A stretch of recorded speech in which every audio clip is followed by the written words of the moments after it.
Yo, yes, sir, man. We live and we back. Welcome back to the Golden Goose DFS show. I am your host, Chandler Blakely, aka Goose.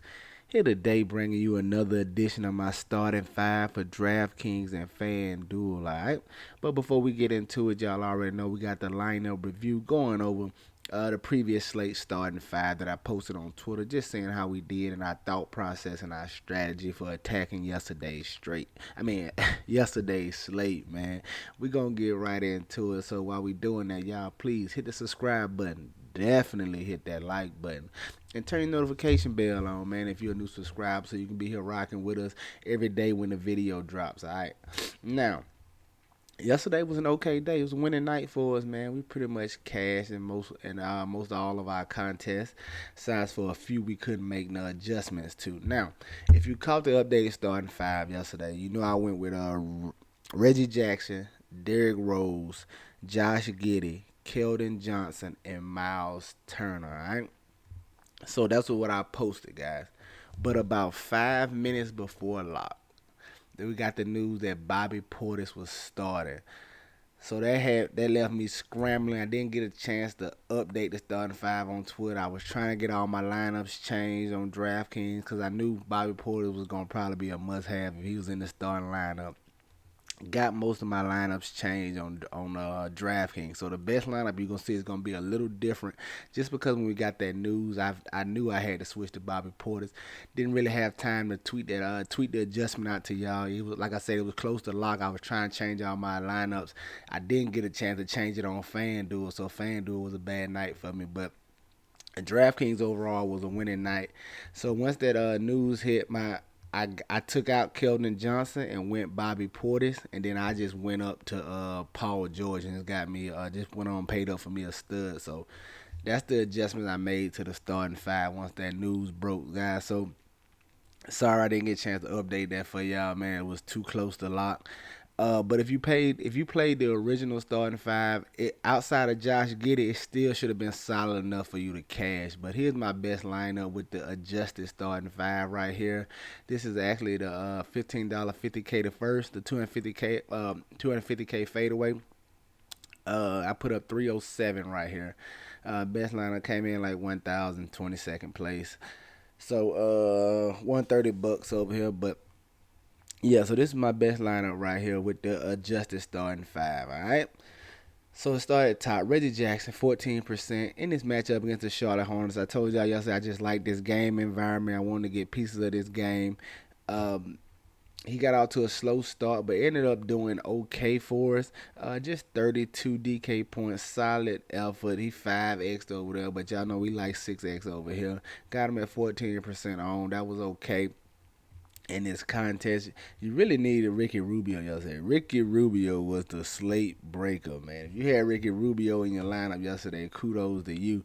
But like I said, Reggie Jackson just okay at 14%. Shooting guard Derrick Rose, I felt like that was the free square. I mean, I couldn't fade him. It was too good of a play. I knew he was gonna be chalky, but I was like, it was good chalk in my opinion, so I did not want to get away from him.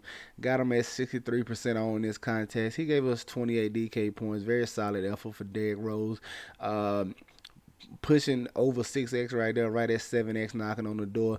Very solid effort from Derrick Rose, a guy I knew could kill you if you didn't have him in your lineup. So I was okay getting to that chalk yesterday. Down a small forward, Paul George. Just switched to Paul George. He was I liked him and Giannis yesterday, but y'all know Giannis was too much for me, so I went PG route. Figure I get him in lesser ownership. He still came in right at 33% in this contest. It was just a well-rounded game for the Clippers, man. Some of everybody got in on the action, so they didn't need as much Paul George as usual. So he only got you 42 DK points. They're not nearly enough. Probably should have found another value play and found a way to get up to Giannis, but hindsight is always 2020.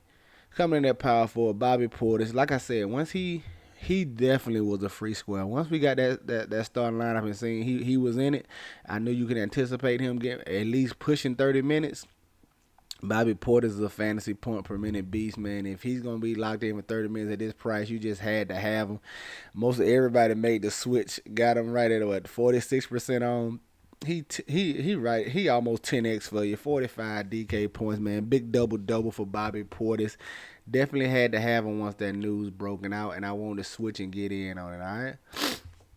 My center play stayed original, so I just made those two adjustments. Like I said, guys, you can see here. Like I said, the original starting five, outside to get it, it should have been solid enough for you to come in the money. I had like 1 or 2 lineups that I didn't change that still finished in the money, so it was solid enough. Sorry, I just can't get that information. It's basketball. Sometimes the news gonna break late. I'm not gonna be able to get it out to you. There's nothing I can really do about that. All right. But I got Miles Turner, one of my favorite center plays yesterday. Once I dived into the numbers and looked at them, especially going against the Sacramento Kings. Y'all know I like taking centers against Sacramento. 6,200 got him at 18%. Big game for Miles Turner right here. 49 DK points. Solid double from him right here. And he picked up 5 blocks. So great effort from Miles Turner. Definitely moves up the leaderboard. Went to my boy. Yeah, if you saw the video yesterday, you know I was going to be on Karis LeVert. Um, Got him at 37% on 6,900. He just didn't get it done, man. I'm off night, man. Little Davion Mitchell guarded him a lot, man. I watched the game. Yeah, that kid's a tough defender, man. He was all over LeVert, so it was a tough outing for him. But he did okay at 6,900. He didn't kill you. 34 DK points, solid enough effort from him. But me and these other 37% of people really thought he was in line for a smash spot against these Kings with no Brogdon, but didn't anticipate him getting a lot of that Davion Mitchell defense. All right, coming in at the power forward, man, Daniel Tice. I said it yesterday, 3,800. If he was going to approach 30 minutes, I definitely wanted a piece of him. Got him at right at 4% on. Solid effort from Daniel Tice. Gave us right at 27 DK points, so well over 6x right here from Daniel Tice. Definitely helped us out, pushes up the leaderboard. And then rounding out, man, my utility spot just went Josh Allen, 7,100. Him and Mobley just been killing. I know it's big minutes down there for them going against this New York Knicks team who had a big front court as well. So I knew they minutes should be locked in. Plenty of shot blocking opportunities, rebound opportunities for Josh Allen. And he has just been balling truthfully since Love and Marketing been out. He has been putting together big games. And he was very solid tonight. Got him at 28% on. Big double from him. Ironically, he didn't even have any blocks, though. We needed a couple. I thought he'd get a couple blocks in this matchup, especially with guys like Julius Randle and Derrick Rose like to drive and get to the rim. I at least thought he had a couple blocks. Could have had a bigger game, but very solid effort from Josh Allen right here. There you have it, man. My best lineup, 307. Came in the money. Like I said, overall winning night. Nothing too crazy, though. Let's go take a look at the horrible night I had on FanDuel. All right. Coming in on FanDuel, man. Single entry right here. You see, put up 256. Over here, it stayed the same, guys. Because like I said, I was changing so many of my DraftKings lineup. I didn't have time to get over to FanDuel and get my lineup changed. As y'all know, DraftKings is my primary site. I do most of my playing over there. FanDuel, I just do single entries and things of that nature. But the updated starting five on FanDuel was Derrick Rose, Josh Giddey, Gordon Hayward, Thad Young, and Christian Wood. All right. At the top, run through it quick. When Derrick Rose, another guy, he was just high on, man. I was gonna have him everywhere. With him starting, no Kimber Walker. Expect to see most of the minutes. Got him at 55% on right here. A little higher over here than it was on DK, but right at 29 DK points. So just an okay effort from Derrick Rose right here. Like I said, he didn't win it for you, but he didn't kill you either. All right. Coming in at my other point guard, off of that, I went Donovan Mitchell. No Mike Conley. Felt like he should be in line for a bigger game, especially going against the Orlando Magic right here. They actually lost this game. I did not see that coming.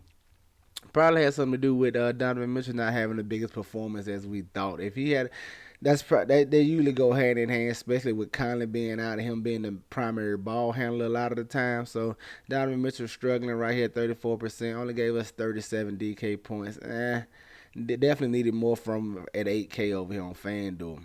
My second core play, shooting guard Josh Giddey. Uh, 25% on over here, just 17 DK points, not nearly enough. A horrible outing for the young rookie over there, but you're gonna have those games with rookie players. They're gonna be up and down throughout the first year, so yeah, nothing you can do about it. Just keep playing. At my other shooting guard, I went Eric Bledsoe. As we get down into the rest of the lineup, you'll see it just going Eric Bledsoe was just a matter of what salary I had left after I did what I wanted to do right here. Eric Bledsoe, just trying to be different too. Got him at 5% on. We knew it was a gamble, but you like to take chances over here. Just 17 DK points for Eric Bledsoe. Terrible at 4,600 over here on FanDuel. My small forward play, Gordon Hayward.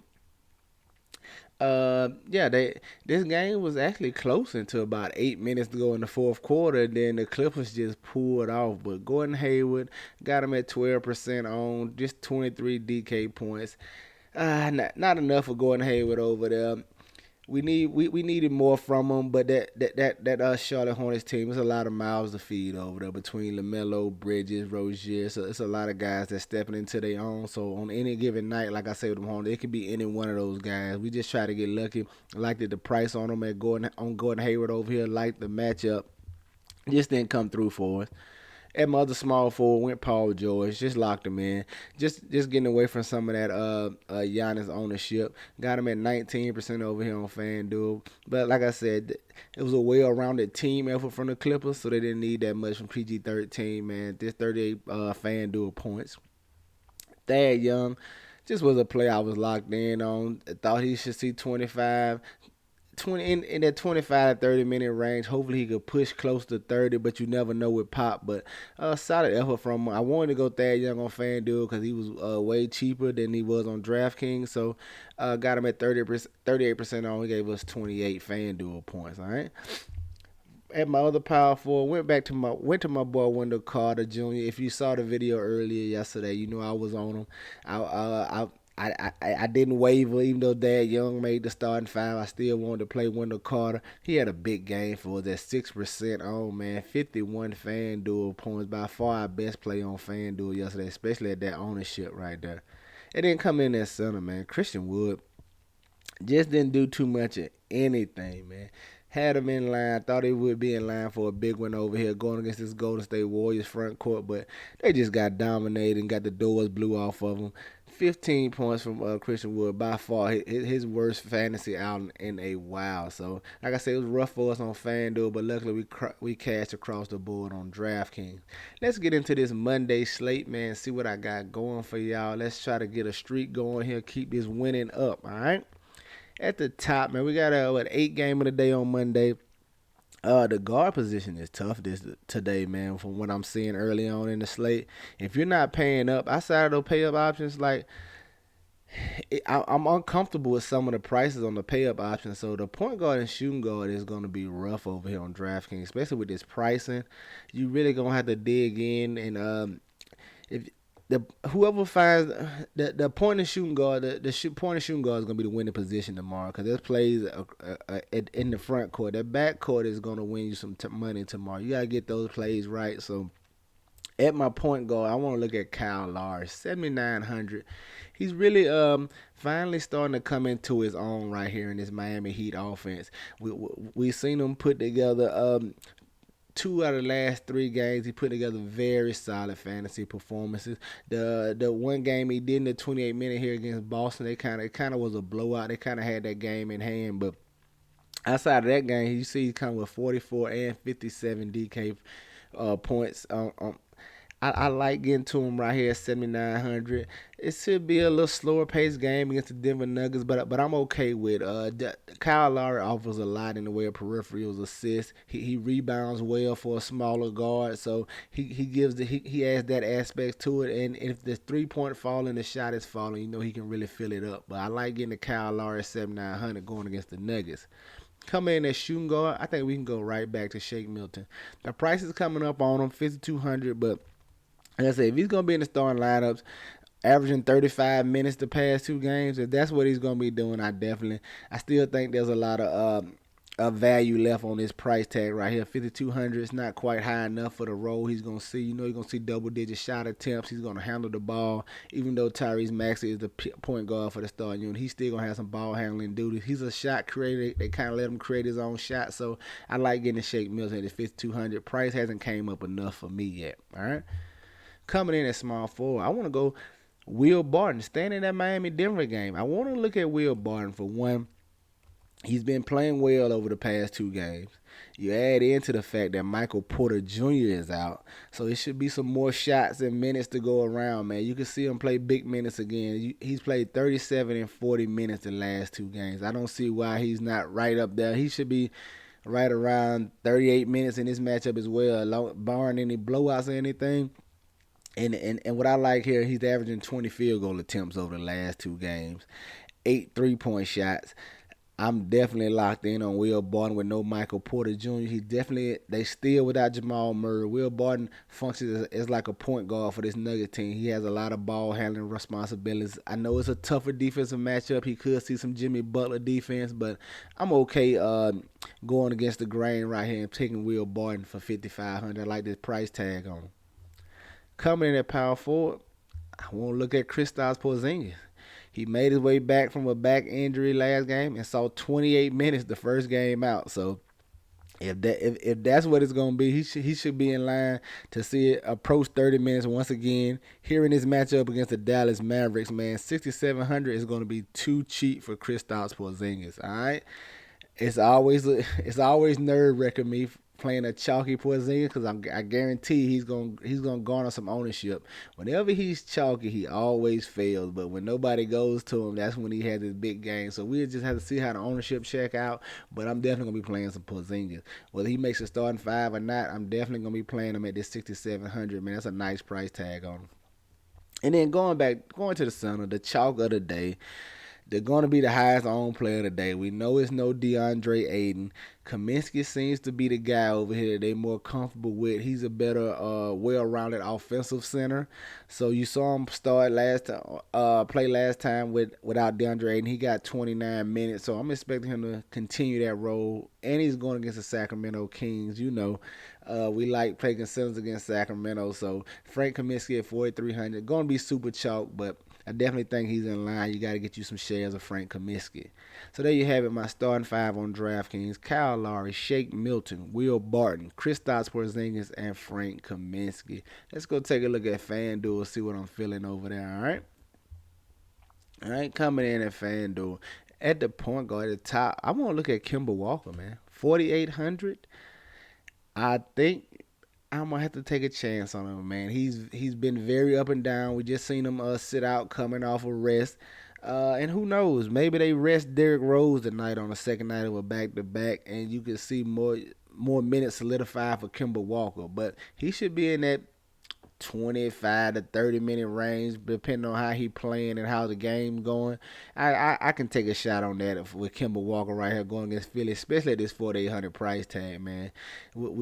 He hasn't had the huge performances this year, but a 30-plus performance he can easily crush this 4,800 price tag if the shot is falling. I definitely want to take a chance on Kimber Walker tomorrow with him on FanDuel. Just think he's too cheap, all right? Come in at shooting guard. Just give me Russell Westbrook at 9,400. Still no LeBron. I know he's been struggling. Everybody's been talking about how he's performing, how he's shooting. I'm hoping everybody's down on him. At 9,400, I'm going to play a lot of Russell Westbrook on FanDuel. I don't have to say much. It's Westbrook, man. Triple-double threat. I'm hoping the ownership is down on him, and I'm gonna have a lot of Russell Westbrook on FanDuel. Just play him over here at 9,400, especially going against the Charlotte Hornets. All right, coming in at small forward, stay with my boy Will Barton. $300 more expensive on FanDuel, but I'm okay. That's still well in the range. I think Will Barton can pay off, even in a tough defensive matchup against the Miami Heat. All right, get you some Will Barton right here. Coming in at my power forward, staying with Frank Kaminsky, 4,300. Still too cheap. He's going to be chalky over here on FanDuel as well, but I think you might have to just play Kaminsky tomorrow, man. We have to see how the injury news shakes out and if any other value opens up, but I'm locked in on Frank Kaminsky across both sides. Even though he's going to be chalky, I definitely think it's good chalk tomorrow. And then round out coming in my center. I want to go back to my boy Clint Capella. Listen, he let us down last time out, but we coming into this matchup against the Golden State Warriors. Should be a slightly faster paced game. Golden State no real big down there. Capella's been playing right at 30 minutes. He always has double potential, and I want to try to take advantage of this matchup against the Golden State Warriors, who don't have a true dominant center down there or a center with enough size to really keep Clint Capella off the boards. They have Draymond. He's great at boxing out, but Capella's a savvy rebounder, man. I like getting to him in this spot against the Golden State Warriors. So there you have it, man. My starting five for FanDuel: Kimber Walker, Russell Westbrook, Will Barton, Frank Kaminsky, and Clint Capella. Get you some exposure to these guys. Get them in your player pool. Y'all already know I'm going to have them in mind, man. That's going to do it for us here today. Y'all know the motto. Chances make champions. Y'all green up, man. I'll catch y'all tomorrow, all right? Let's go.